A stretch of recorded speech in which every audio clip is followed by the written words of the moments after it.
Hello, class. For my social justice presentation, I'm focusing on class segregation and women's inequality. My name is Miriam Samar, and I hope you enjoy my presentation. To start off our presentation, we were asked to define social justice. So, what is social justice? I define social justice as the idea of creating society where everyone can achieve their goals as every human being is treated equal as we're born, regardless of race or poverty. One quote that truly embraces this definition is one by former First Lady Michelle Obama. She says, "No country can ever truly flourish if it stifles the potential of its women and deprives itself of the contributions of half its citizens." To elaborate, the women around the world are still being treated as second-class citizens, and to truly grow as a nation, we must stop this social injustice. Now, most people know what women's rights issues are. However, class segregation and socialization isn't common. Class socialization is when parents convey to their children the values that go along with being upper class or middle class or working class. The quote by Warren Buffett shows this. "There's a class warfare, all right, but in my class, the rich class, the making war, and we're winning."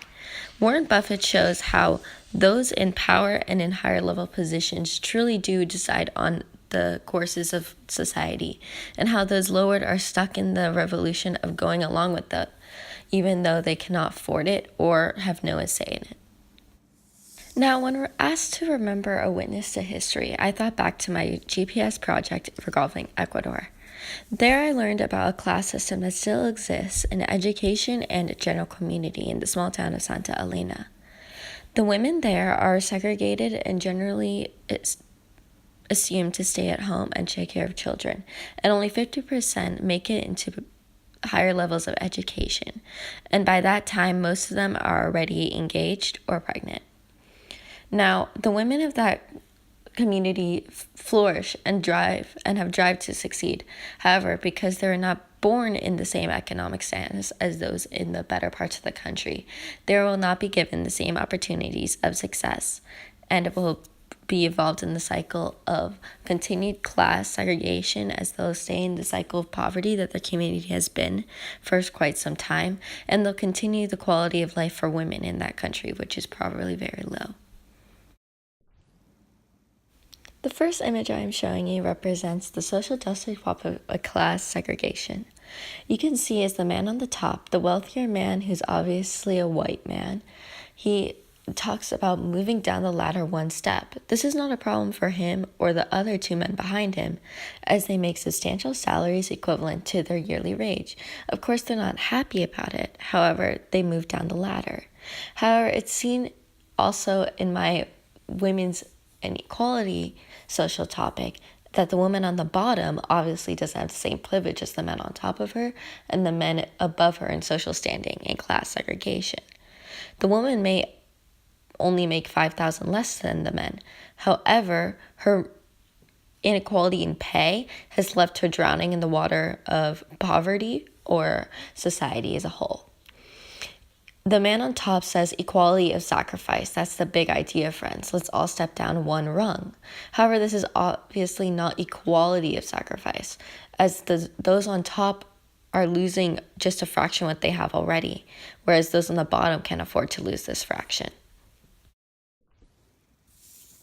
Our second image also shows us social segregation and women's inequality. Despite wanting the same thing, the white woman and the black woman were not given women's suffrage during the 1900s when battling for rights.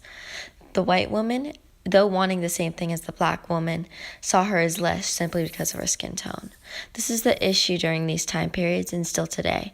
Those on the higher caste system preach for equal rights. However, they do not ask for equal rights to be achieved by both classes. So this is a call to action. We function as a single entity rather than a society. And it brings us to the quote of "Not us, who, if not now, when" by John F. Kennedy. This quote shows us that we ask for equal rights. We fight for equality. However, as women, we need to fight for all, not simply those pretty or the white or those in the upper class systems. We have to fight for all, including those in poverty, those under sickness, those of lower majorities and lower classes. In both my novel, Pride and Prejudice, and my poem, Romeo and Juliet, there is a sense that people simply don't want to change their status quo and live based off life. They simply don't want to know those suffering. They don't want to know those on the other side of the curtain, because knowing that simply makes people feel bad. Like one of our presenters said, if you walk past a homeless man on the street, what do we do? Pride and Prejudice shows us how, though they were in love and in perfect patch, people didn't want to see past the class systems and didn't want to marry outside of them because it's out of the social norm. Though they strive for change, they don't want to be the ones to actually push forward and be the change. And in Romeo and Juliet, she strives to be free. However, she asks Romeo to be her wings, because during the time she couldn't be her own wings due to that social cast of being a woman and not being able to make it on her own and being dependent on a male in society. Sadly, both of these topics are still prevalent today, as women feel a need to often depend on their male spouse as being the sole or prominent provider, or like today in Pride and Prejudice, where there's still class and caste systems evolved around the world, where people want change, however, don't want to be that stem and catalyst of change. Now, for my film, we talked about the struggle of the untouchables. It describes India's caste system and its legacy of persecution and discrimination. It's supposedly illegal to discriminate by caste in 1949 India. However, the Dalits were derived from Dal, which literally means discriminated. They've been discriminated since the beginning of Indian caste systems and have been deemed as untouchable and the lowest caste of the Indian caste system. Segregation and inequalities exist today, and they're treated less than human and deemed untouchable.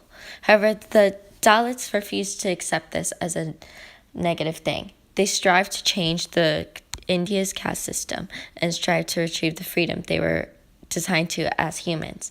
They accept their term. They're Dalits, and they'll always be Dalits, and that's what makes them who they are. However, they drive to make Dalit not a negative term, but a good term. They drive to make this class system no longer prominent, as it does stem from the racial segregation that they face as darker Indians. However, they strive and urge the change in the community that is necessary for change in the world. Thank you for listening to my presentation.